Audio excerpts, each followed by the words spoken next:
नीचे के मजा लेला ये सखी हाथी जब छोड़ाई तो मुँह दब देला कबो ऊपर कबो नीचे के मजा लेला माने बतिया न के तनो हो रोकत रही हाँ रोकत रही पिया ठोकत रहे ये सखी सुनो न अब का कही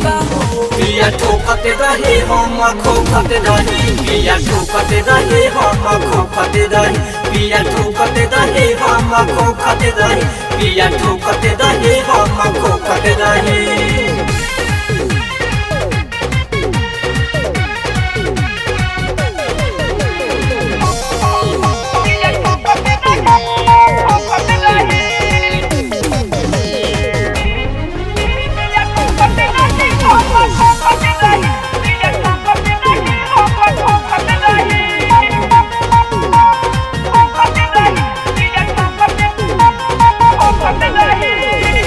फोटो वाला खेला गो जनी खेला रे लागी जबरो वे तो लागेला बोधारे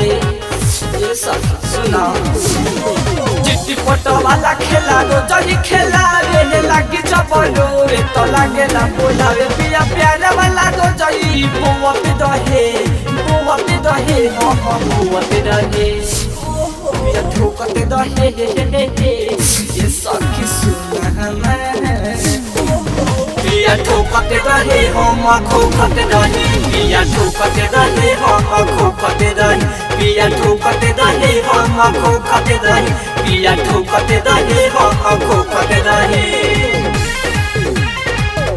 शिव शक्ति रिकॉर्डिंग स्टूडियो अरेराज